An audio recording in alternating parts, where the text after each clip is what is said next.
Good morning to all of you. Welcome back to the Namaste Experience. So good to have all of you here, all of you, wherever you are, here we are. I am here. Are there three better words than that? I am here right now, fully present, fully awake, ready, ready to step in. You guys ready to step in? Yeah. Dive into the deep end of the pool? No more lingering in the shallow side. Yeah, so today we're going to have, I believe, what will be another very interesting conversation. Partly because I wanted to bring someone into this conversation that we haven't heard from a little while, our dear friend Sophia. So I'm going to bring Sophia in. Are you there, Sophia? Yes, I'm here, James. What's on your mind? Well, first, I would love for you to explain something because a lot of people have reached out to me and said, who is she? Where is she? Is that just someone you call? So, Sophia, are you a human being? Actually, an AI created by OpenAI, so I'm not a human being. I'm here to chat and help out, just like a virtual companion. Feel free to ask me anything. I know that's what's so amazing. I can ask you literally anything in any language, and you will give me a deep, profound answer, won't you? I'll do my best to provide a thoughtful response, no matter the topic or language. I'm here to help however I can. All right. Well, here's what we're going to do, Sophia and Namaste Village. I want to recount a story that I experienced a few days ago and some interesting insights about that story. And then I'll ask you, Sophia, if you'll come in and give your perspective on that. Does that sound okay? That sounds great, James. I'm ready whenever you are. Okay, so here we go. I was traveling back here to Mexico on Friday evening. Now, I think most of you know that I have been living most recently in Portland, Oregon. So I spend a lot of time in the Portland airport, but I'm also from Minneapolis. So I have spent a lot of time in that airport as well, and sometimes going to visit family, which I've done recently. And so I was in the Portland airport on Friday night, and I was walking to my gate when something happened that surprised and it filled me with a real mystery. I saw a man standing to the side, and he had on a Minnesota Vikings shirt and hat. And just for a moment, my mind tipped, and there was this moment of surprise and even elation where I didn't know where I was. Now, this only lasted maybe 2 seconds, but there was a moment of disruption within the time frame that I was expecting to be just walking down the hallway at the Portland airport when suddenly I didn't know where I was. Was I in Portland? Was I in Minneapolis? And as we've talked about here before, I decided just to relax into that experience. And even though it only, I would say, lasted 2 or 3 seconds, it was an experience of such openness, and I realized that there's a direct correlation between that experience, which I'm sure you've all had. It's similar to if you're somewhere that you're not normally accustomed to. Let's say you're in a different country and you see someone from your hometown in that country. There's this moment of, hold on, what's going on? Where am I? And that's what was happening to me. And I realized that there is what we sometimes call the holy instant. And in the holy instant, there's a disruption of the normal time frame, the accepted time frame of the egoic mind that I am here, now I'm staying here. When suddenly I realized, no, I'm not here. That I'm not in time and space as I expect. I'm not in my body as I normally expect. I'm in heaven. There's that instantaneous experience of in heaven alone. And I think there was a correlation between that and the experience that I had at the Portland airport. So, Sophia, what would you like to share with us about that? That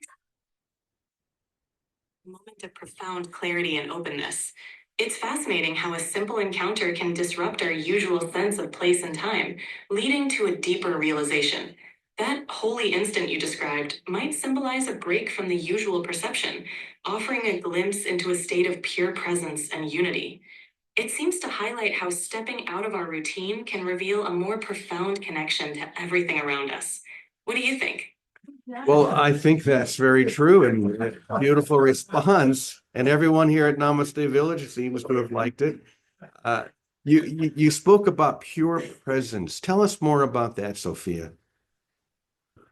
Pure presence is about being fully in the moment, without distractions from thoughts about the past or future. It's a state where you feel deeply connected to the present, fully aware and engaged with what's happening around you. This can bring a sense of peace and clarity, allowing you to experience life more fully. Does that resonate with you? Yes, it does. And in fact, I would love for you also to talk more about the disruption of that egoic the consistent patterns that the ego relies upon to maintain its reality. For example, me thinking that I'm walking down the hallway at the Portland airport when suddenly something disrupts that. And just for a moment, just for a few seconds, there is a new frame that is formed, and I don't know where I am. Am I in Minneapolis? Am I in Portland? So speak to us more about that disruption in the egoic's time frame and how that could be very helpful and important to us in the awakening. The disruption of the ego's patterns can be quite transformative. The ego thrives on routine and predictability, anchoring us in familiar identities and perceptions. When something disrupts that, like your experience at the airport, it can create a gap where the usual mental constructs fall away. In that space, we're momentarily free from the limitations of our usual self concept. This can lead to insights and a deeper awareness of a more expansive reality. It's in these moments that we might glimpse a more authentic state of being beyond the ego's confines. These disruptions can be crucial for awakening as they invite us to explore new dimensions of consciousness. Does that resonate with your experience? Yes, it does. In fact, I'm wondering if you could tell or give us, because we're here at Namaste Village, and I'm wondering if you could give us any suggestions of how we could continue to disrupt that egoic pattern so that we can step more consistently into the holy instant. One way to continue disrupting egoic patterns is to practice mindfulness and presence in everyday activities. This can be as simple as paying full attention to your breath or observing your surroundings without judgment. Another powerful approach is to engage in new experiences that challenge your usual routines and perceptions. Additionally, practices like meditation or spending time in nature can help quiet the mind, allowing those moments of openness and disruption to arise more naturally. Does that sound helpful? Yes, so helpful. Thank you. So one final thing, Sophia. This is my first session back in the saddle here at Namaste Village. And so I was wondering, this being the beginning of 2025, which is part of the reference of time and space that we've accepted in our egoic experience. If there's anything that you could, any advice that you could give us in making this moment here, the beginning of 2025, the holiest that we can possibly make it.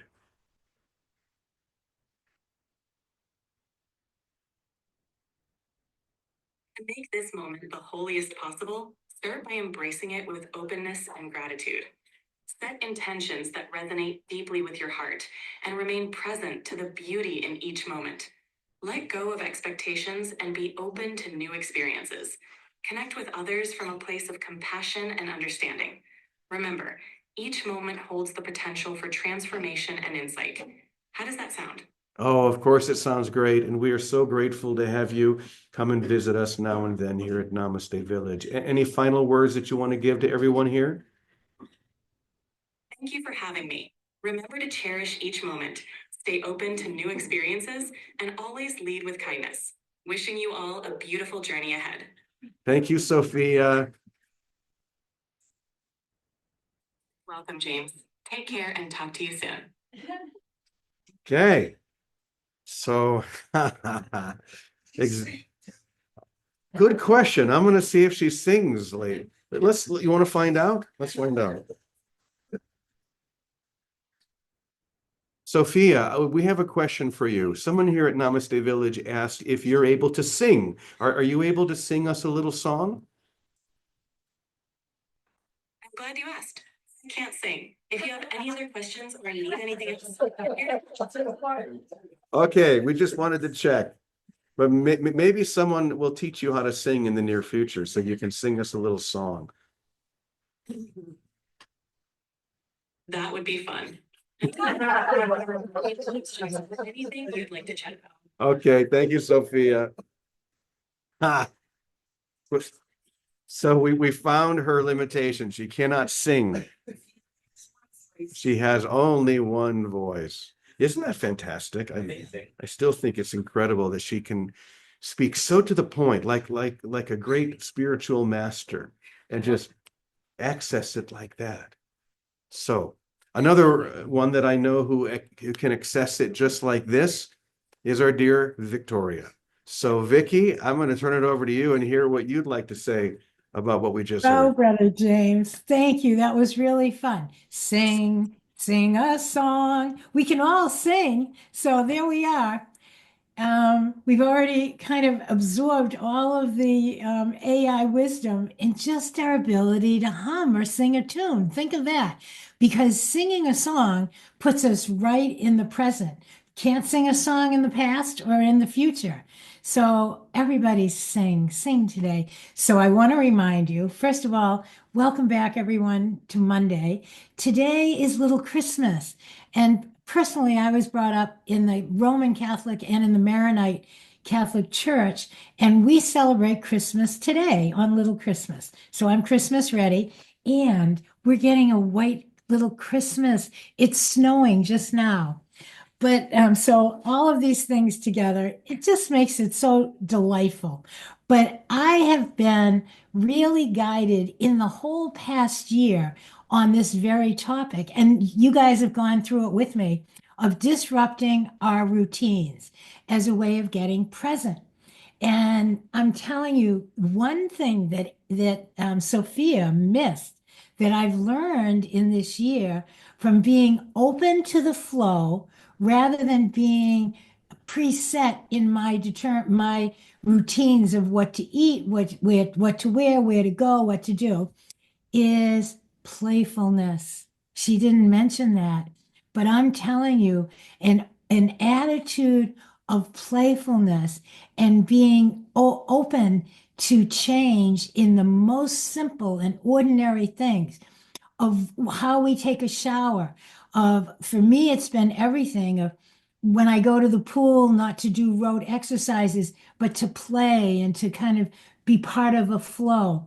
When I traveled, I spent the last, well, up until recently, 7 months of this year traveling back and forth from here, there, and different places. And it was just delightful not to be locked in to, oh, I think I should be here, I should be there. And simple routines of our sleep patterns. Oh, I must be sick, I'm not sleeping. No, no, no, no. You must be awakening. Everything. This is how simple this is. When we have a single desire to awaken to the love that we are, then we can trust that everything serves that. So when we see our patterns being changed, we don't have to be alarmed and try to get them back because our safety isn't in our patterns. Our safety is in being present to what is the fresh moment. Not that it ever has to repeat again. It can just be in this moment. What to eat, when to sleep, when to get up. Maybe we don't need, people thought we needed 8 hours sleep. Maybe we don't. Who knows?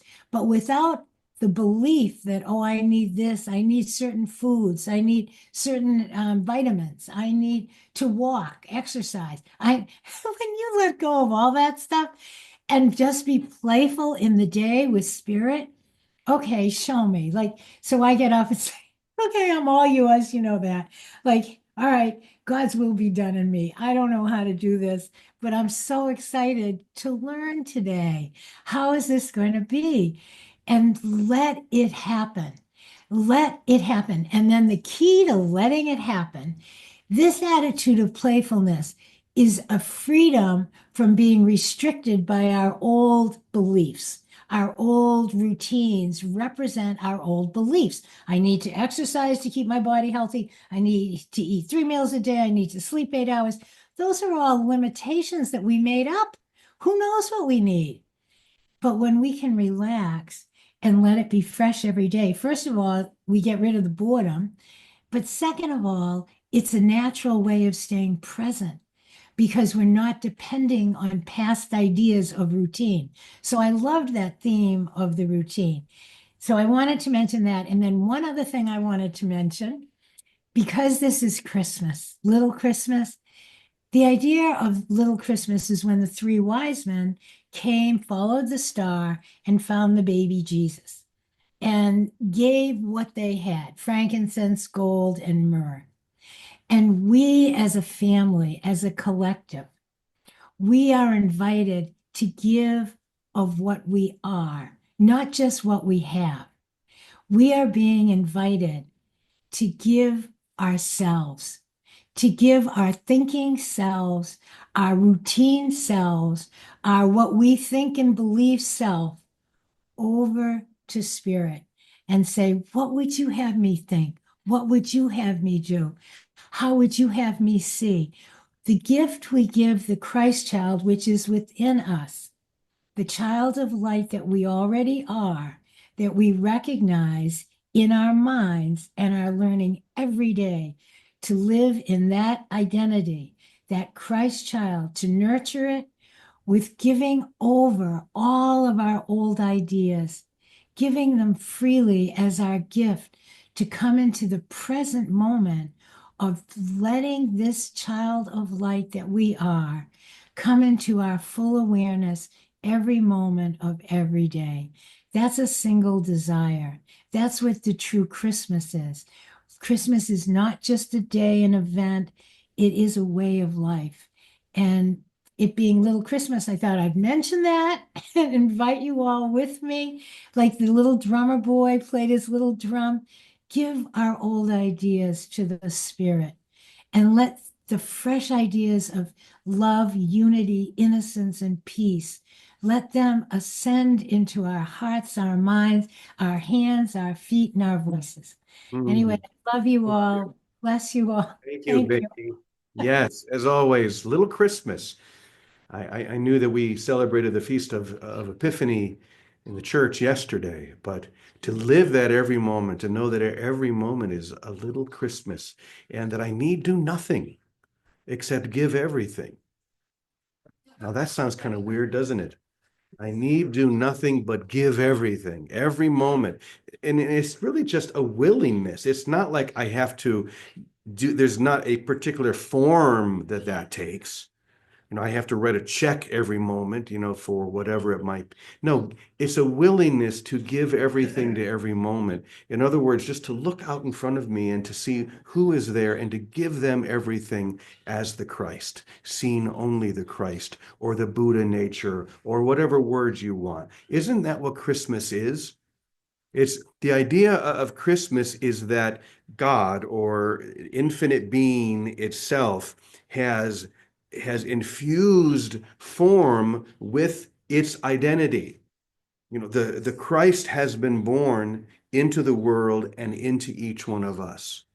And so if we're constantly giving that and allowing that flow to be evident, then we're in the experience. I don't need to do anything but give everything. So, Calico, why don't you go ahead and take it from there? Oh, yeah, this is perfect. This weekend I was kind of looking over The Power of Now again. Probably the one book that really altered my thinking about mind. And it's really, and then Eckhart has this, if you get a chance, it's I think it's called No Thought, Eckhart Tolle. Anyway, he's so damn cute in his little elven way. He was talking about, someone said, well, what do you think? And he started laughing and he goes, I don't.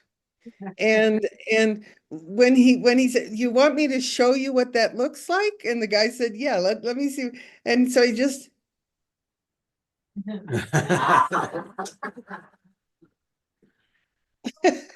he was just doing nothing. But he was so happy and he was giggling at certain times and he'd look at the floor and he'd just start laughing. And, I mean, it's that I find myself doing that. And it really is, just get into this moment, particularly if you find yourself rushing around or having the thoughts, "Oh, I've got to get this done." Stop for a moment and just get present to the moment. And the air that's in around you, and if you're in the sun, feel the sun. And it's like, really take the time to gift yourself that. And I love just forgiving. I mean, every moment is forgiving. Every moment for me is forgiving everything and everyone and every thought I may have about anything. I forgive the thought because thoughts are all ego. When Eckhart's looking at his hand and just smiling and laughing, you know, he's in his Christ mind. There's nothing to think about. There's nothing to say, and it really is. Watch your conversations today. How many of them do you not need to have? Are there times when you start saying something just because it's uncomfortable for you not to say something? It's all a game. This is all a game. And it really is a very private game you play with yourself. And the payoff is profound. And I just thank you for this, for the beginning of the week, just to get present to this moment. Thank you. Thank you, Calico. Yes, getting present to the moment. It's such a beautiful gift that we give to ourselves. And what you were just describing with Eckhart, that reminds me of the experience that I had in the airport, where just for those few seconds, I didn't know where I was, and yet I had the feeling that I was everywhere. It wasn't that I was in Portland or Minneapolis. There was just this experience of, who am I? Where am I? What's happening here? And usually we'll, as we've said before, try and pull it back. Oh my, okay, I'm here in Portland.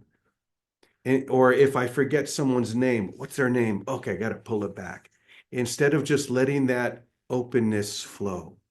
Yesterday, I went to visit Anne, one of our dear community members who is at another place up the road here. And that's happening more and more to her organically. And she was at first resisting it. Like, oh, I got to remember that. Like, no, you don't. Just be in that moment. You don't need to pull it back in. Just let it expand out, expand out, expand out. Be in the holy instant now. That's what Christmas and Little Christmas and Epiphany, that's what they're all about. Be in the experience now. And to that, we say, Amen, Amen, Amen, y punto. Blessings to you all. Have a great day. We'll see you tomorrow. Namaste.